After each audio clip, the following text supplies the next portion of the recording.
Today on Locked on Rockies, let's do something a little different and try to put ourselves in the minds of Rockies season ticket holders. And if you are a season ticket holder for the Colorado Rockies, I want to hear from you.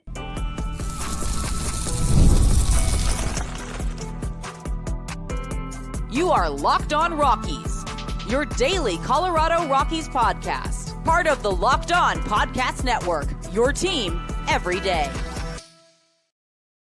Rock on Rockies fans, welcome into the Locked on Rockies podcast for today, the 14th day of November in the year 2024. I'm your host of the Locked on Rockies podcast, Paul Holden, bringing you your daily Colorado Rockies talk right here on the Locked on Podcast Network, where you can find your team every day. And if your team is the Colorado Rockies, guess what? You're in the right spot, because that's what we do around here each and every day, free and streaming on your favorite streaming services, bringing you all sorts of great Rockies talk. And we're also on the Locked on Rockies YouTube channel, where you can be part of the show. You can fire off your Rockies hot takes. You can point out and pick topics of conversation for us to have. All you got to do, just head on over to the Locked on Rockies YouTube comment section, drop in your thoughts, your hot takes, your questions there, and let me know what is on your mind when it comes to the Colorado Rockies, because that's how I want this offseason to go. I want to talk about the topics that you want to know about. I want to talk about the things, the themes, the ideas that you want to hear about. So head on over there and let me know what is on your mind. I wanted to do something a little different today after I got some text messages last week from the longtime season ticket holder, the family that was involved when I used to live back in Denver, and we would be part of the season ticket package, and just kind of getting some insight there. And I want to kind of try to dive into the mindset of this, and I wonder how big of a deal this is for the Rockies as well, and what they're thinking here. Got a message from Bud Black in this season, from this off season. I think this team is certainly looking at some declining attendance numbers and starting to raise some alarms, because I truly believe, I don't think that is this is too far of a stretch. I think the Rockies are worried about attendance trends. I think the Rockies are worried about the attendance that while still fine, fine enough and better than other teams, and certainly there, it was certainly a season in which the Rockies trickled down and have started trickling down as well, in terms of something, and that's a big deal. So I wanted to go in that, and also Purple Row has a piece on a couple of free agents that the Rockies might go after, or they think that they should go after. We're going to talk about that, because there's a couple of interesting ones there, and I think there's one really interesting one that they point out there that we'll go to. And it's kind of interesting, because what we thought was going to happen with catcher is changing. It doesn't seem like Jacob Stallings is that reunion that we thought was going to happen is actually going to come to fruition. So we're going to talk a little bit about that as well. Maybe save the that full conversation, I think, for maybe tomorrow, to really dive into the fact that this team is going to go young, it seems like, with catcher. All right, before we dive into everything today, I want to let you know that today's episode is brought to you by FanDuel. You can start the season with a big return on FanDuel. New customers can place a $5 bet, and you'll get started with $150 in bonus bets if you win your first $5 bet. Visit FanDuel.com to get started. All righty here. I just wanted to read a couple of texts that I got from a season ticket holder here. We are down 15 games of our 80-game group. 3 of the 10 members dropped out this year. That's 5 members lost in the last 2 years, almost half in the group. It's getting hard, and he complained because it's getting harder and harder to fill these tickets and get them fully set up. And also another family member in that says, it's becoming increasingly untenable. Bad product to sell. We can't be the only Rockies group with this issue. So I'm curious. I do wonder, are you a season ticket holder? Are you a part of a season ticket holder group? And how are you feeling? Because right now, in a world where everything is expensive, no matter what you choose to do, no matter where you put your time, where you put your efforts, there are increased costs across the board. And that goes to the Rockies too. You know, they're dealing with the same type of stuff as well. But at the same time, what entices you to be a season ticket holder? And are you seeing enough from young guys to make you want to continue that investment? Do you believe as a season ticket holder that your money is being spent effectively? Now, for some people, it is a legacy, because if I'm going to speak totally candidly, totally honest, if I was still in Denver and I had an opportunity to be part of this ticket group, I would, because I still, just the idea of, hey, I know for a fact I have games, I got this, I got the access, I'm okay with that. That's awesome. That for me. Even with the Rockies' struggles, it is still enjoyable to go to Coors Field and check out a ball game and have a good time, especially with the amount of players and teams that you get to see now coming through Coors Field with the scheduling change. But on the flip side, are you satisfied? If you are a season ticket holder, you are a pretty darn big supporter of this team. If you have season tickets to any team, you are making a full-on commitment that you want to see and attend and go to as many games as possible. Does it feel that way right now? Are you going into 2025 thinking, I can't wait to get back to Coors Field to see this team? I can't wait to see Tovar and Doyle and that stuff. And while those players provide some excitement and energy and added value, what about the other parts of the team? What about the other? What about the lack of performance over the last two seasons? What about the continued commitment to the direction that the Rockies are in? I am curious if the last two seasons have made you completely reevaluate your season ticket plan, because it's not surprising if it does. It's not surprising if you're a Rockies fan now that has been sitting since the playoffs. Maybe you got season tickets after the playoffs. Maybe you jumped in after that, after the back-to-back playoff seasons, thinking that this was going to be, a different era for the Rockies. How do you feel? And obviously everyone feels disappointed and let down. But what keeps you in as a season ticket holder? Again, these are questions I'd love to get answers in the comments, or at least your thoughts. If you are a season ticket holder, let me know. Because I not everyone's as big of a homer as me. Like I've been watching bad Rockies baseball and going through it no matter what. But I've always enjoyed going to the games. I've always enjoyed the experience.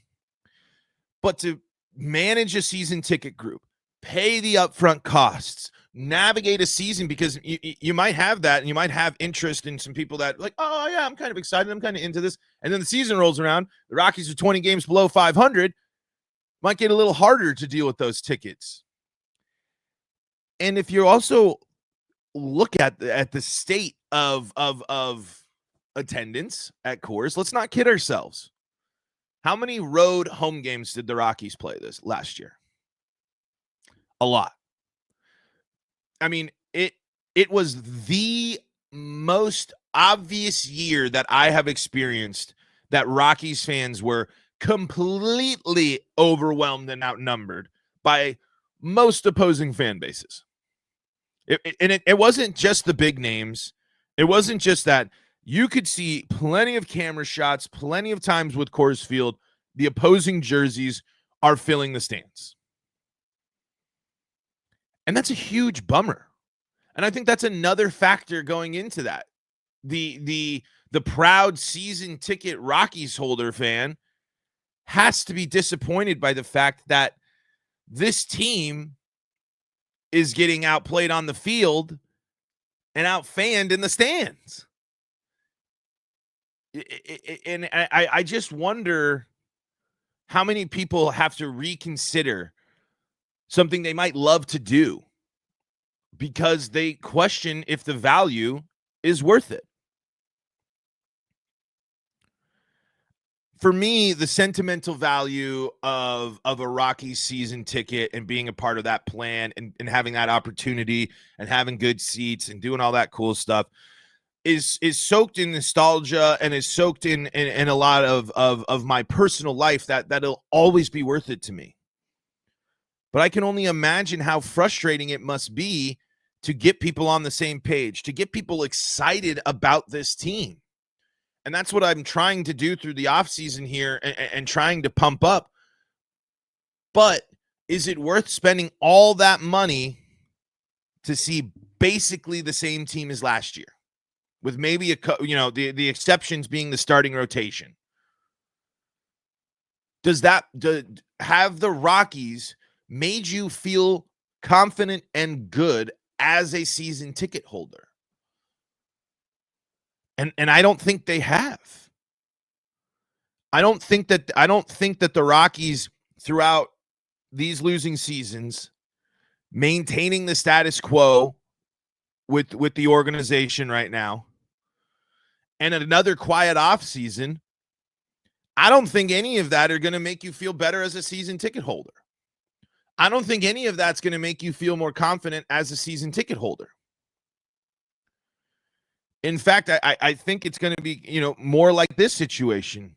Half of the group has dropped out of interest of my friend's season ticket holder group. And you can't blame the folks. I feel bad, and I want to see if I can help my buddy get the group back. But can you be all that surprised that enthusiasm, energy, passion for the Rockies is waning? Especially when you compare the Rockies to what else is going on in the world of Colorado sports. Why would you want to be a season ticket holder of the Rockies if you have an opportunity to get in a group for the Nuggets, for the Avalanche, for the Buffs, for the Broncos? Why would you choose the Rockies over any of those teams? Other than, different seasons and yada, yada, yada. But if you want to be a season ticket holder of a successful, good team with some interesting direction, Nuggets get a little confusing sometimes, I will say with that. But the point is, this kind of, when I hear this, it's a canary in the coal mine situation. It's not a good sign if you can't. This ticket group has been going on basically my entire life. This ticket group has had people interested in it, buying tickets, being a part of it for basically my entire life. But when you go and you have back-to-back 100-loss seasons, when you continue to maintain the status quo within the organization, I ask again, how is that supposed to drum up confidence in your season ticket holders? Again, if you're a season ticket holder, let me know on Twitter. Let me know in the Locked On Rockies YouTube comment section. I want to know how you're feeling there. Let's talk a little bit about attendance, and then Purple Row has got a look at possible free agents. And this might set up a conversation that's going to trickle over into tomorrow as well. So let's take a quick break, and let's dive into this as we continue our conversation today on the Locked On Rockies podcast. Before we do that, though, got to tell you about the folks that help make this show possible, and that includes FanDuel. FanDuel is America's #1 sportsbook, and they got all the NFL action ready to tackle at America's #1 sportsbook, FanDuel, because right now new customers can bet $5 and get $150 in bonus bets if you win. The FanDuel Sportsbook app gives you everything you need to place live bets on the NFL all in one place. So when you get a hunch in the middle of the game, you can check out the latest stats, view live play-by-play, and so much more on the same page where you place your bets. Just visit FanDuel.com to join today. You'll get started with $150 in bonus bets if you win your first $5 bet. That's FanDuel.com. Never waste a hunch and make every moment more with FanDuel, an official sportsbook partner of the NFL. This is the Locked On Rockies podcast for free and streaming on your favorite streaming services, bringing you your daily Colorado Rockies talk right here on the Locked On Podcast Network, where you can find your team every day. This is Paul Holden. I am your Rockies fan extraordinaire, bringing you that daily Colorado Rockies talk right here on the Locked On Podcast Network. Been talking about season ticket holders, talking about how you're feeling. And you know what? This conversation can relate as fans as well. Maybe you're not a season ticket holder, but maybe you're someone that goes to 10 games a year. Maybe you're someone that goes to 5 games a year. I'm wondering if your ideas and your plans and your thoughts are being changed as well. Because let's call a spade a spade. Let's just where we're at with the Rockies right now. We are looking at a similar experience, a similar season to the last two. Unless you completely believe that this healthy starting rotation is going to come back from injury and change the entire narrative and help keep the Rockies in it. Because that's really going to be the biggest difference. And of course, the bullpen will have some younger arms that got looks at the end. So, yes, there are changes to the pitching staff. But are they changes that are going to build that confidence in you as a fan? Make you feel like, hey, this is worthwhile. This is worth my time. This is worth my energy. The jury is still out on that, and it's going to be that way until the season starts. I mean, we're not even really going to know about that until spring. But you have to ask yourself these questions now, because are you excited to do Rockies Fan Fest? Are you excited to be engaged in off-season conversation on the Locked On Rockies podcast? It's hard to gauge where the pulse of the Rockies fan really is, because there are people that care. There are people that are locked in. There are people that are very, very passionate about this team.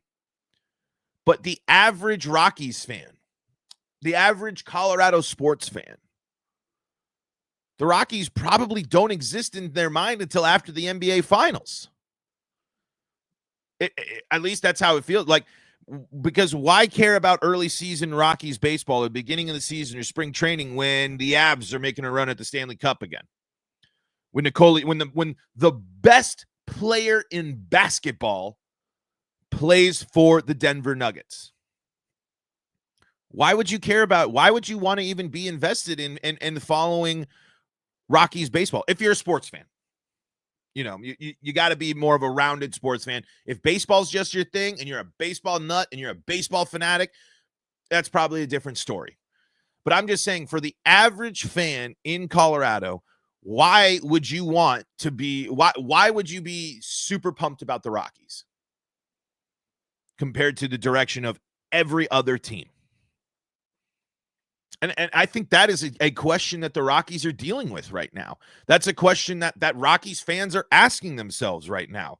This is, it seems maybe like a silly off-season topic here, but these are concerning trends if you're the Colorado Rockies. 15th in attendance this year, 31,361 was the average attendance for the Colorado Rockies here in 2024. That is down from 2023 at 32,196. Got 2,607,000 fans, 935 in 2023. In 2024, the Rockies had 2,540,295 fans. So I know I'm not great at math, but that's the decline, the trends in decline. Let's go to 2022 here for the Rockies here. Rockies, 2,597,428, 32,467 fans averaging per game. Top 10 in baseball there. 2021 is obviously a little weird as well, because obviously numbers way down across the board for everyone with the pandemic season. So I'm going to skip 21 and 20. But let's go to the playoff years. Let's go to the playoff years here. Colorado, 8th in Major League Baseball in attendance that year. 2,953,650 people. Average attendance, 36,464. 2018, top 7, number 7 in baseball. Over 3 million fans come to watch the Colorado Rockies in a season. 37,233.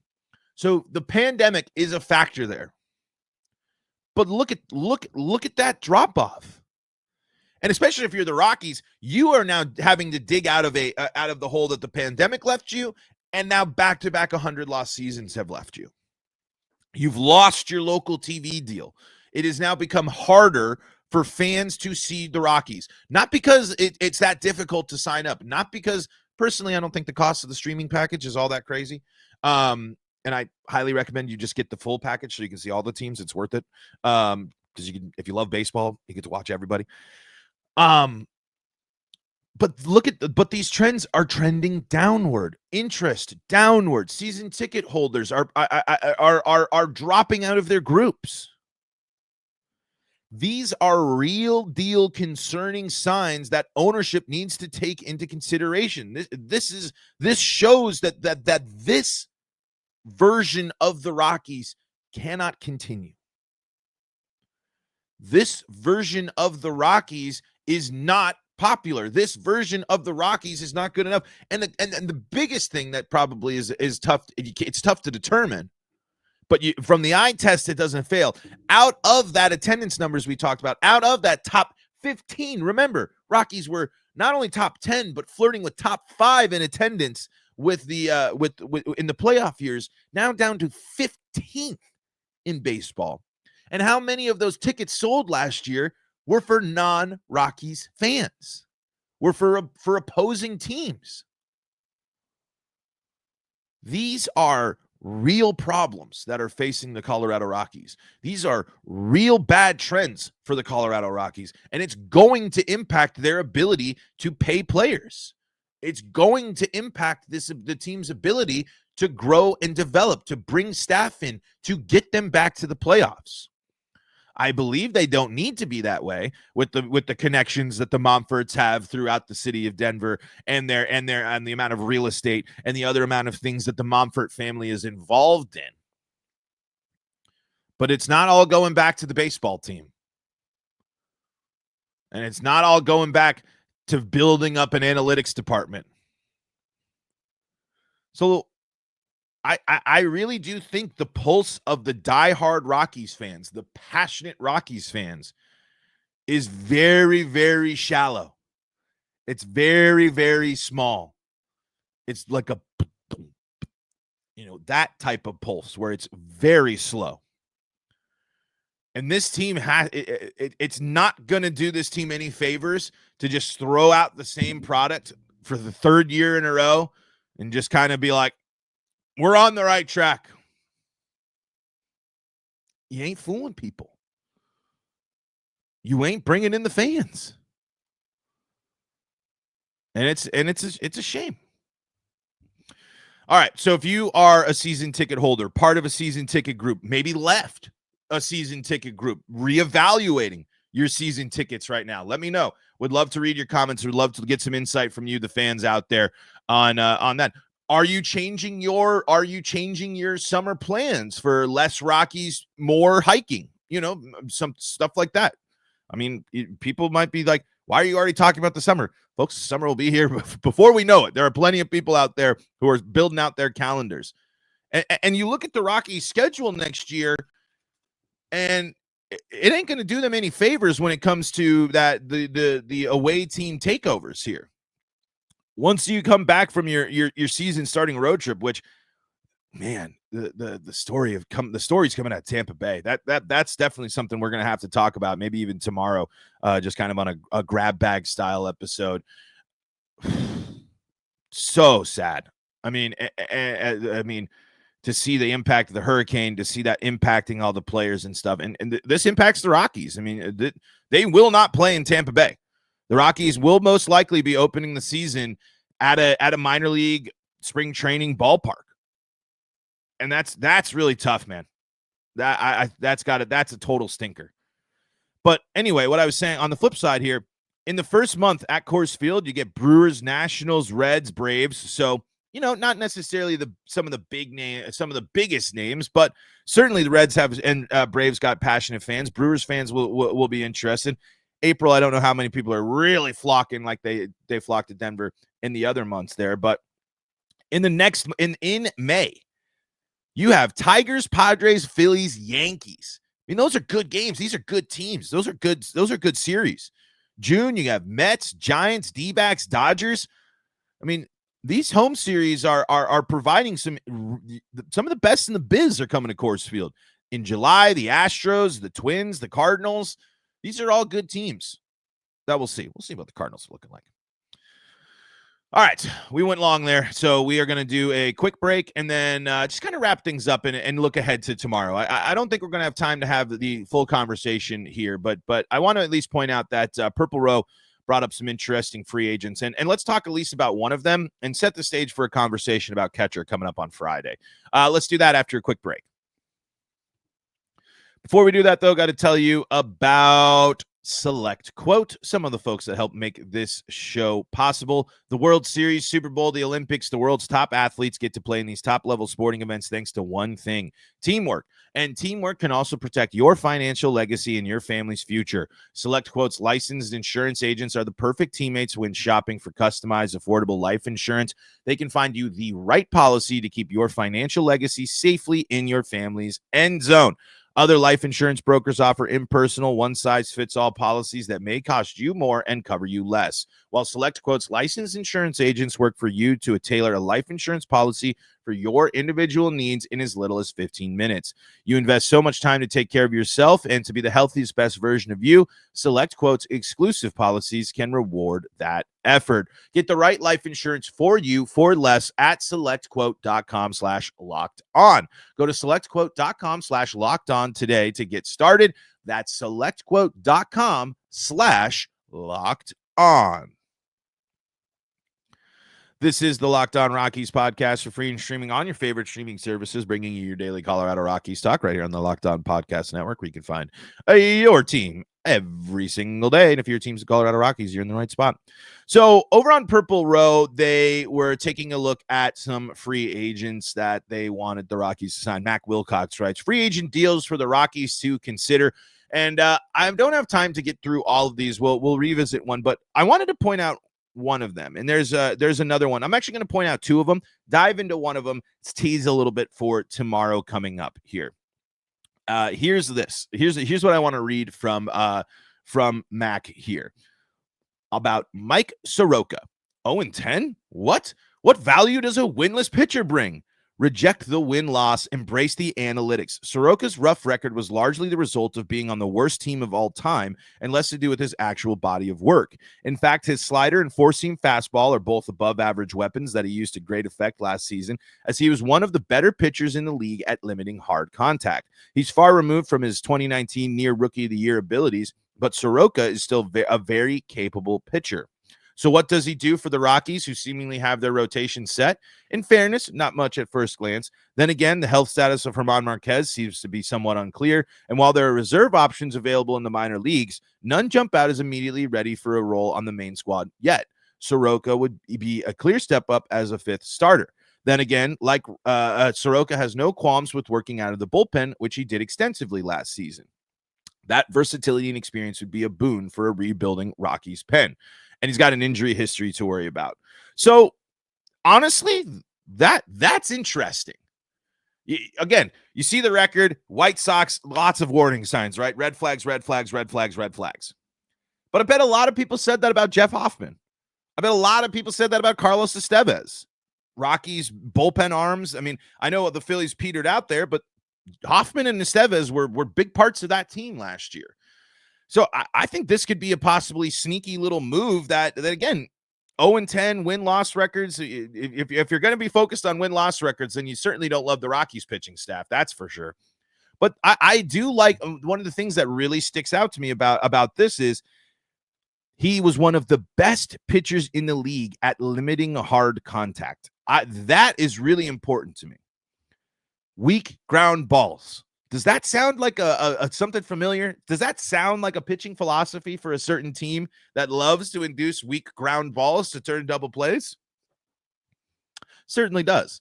And again, this could be a low-risk move. The versatility is great. Of course, the Rockies have had people jump from the bullpen to the rotation to the bullpen. It's not something that they have been opposed to doing either. And I like the fact that adding in this veteran guy can help. Some veteran presence in that bullpen's interesting. The shock value of the stats certainly are like, but the context of how bad the White Sox were matter. You know, I mean, and I think this could be something that if you can bring in a guy that is really good at not letting people hit the ball hard, not letting people hit the ball out of the yard, That's a move in the right direction for the Rockies. That's a move that the Rockies wouldn't be opposed to. Certainly there's warning signs and things to consider. So it's not a slam dunk, but that's an interesting one to consider when I was reading that there from Mac. But here's an interesting one. Gary Sanchez. And with mentioning with Jacob Stallings being gone, the Rockies seemingly committing to these young guys, that's an interesting angle. And we're going to leave that for tomorrow because we're going to talk a little bit about catcher tomorrow coming up on the show. So, folks, that is going to do it for today's episode of Locked On Rockies. Thank you so much for making us your first listen of the day. We're free and streaming on your favorite streaming services. We are on the Locked On Rockies YouTube channel. Remember, if you're a season ticket holder, I want to hear from you. We'll read responses from the show and more. So let me know what's on your mind as Rockies season ticket holders. But folks, thank you again so much for making us your first listen of the day. For your second listen of the day, go check out Locked On MLB. Got you covered with all things Major League Baseball there with our pal Sully, and Locked On Broncos, Locked On Avalanche, Locked On Nuggets, and Locked On Buffs. Got you covered as well. Until next time, this is Paul Holden saying so long from the Locked On Rockies podcast.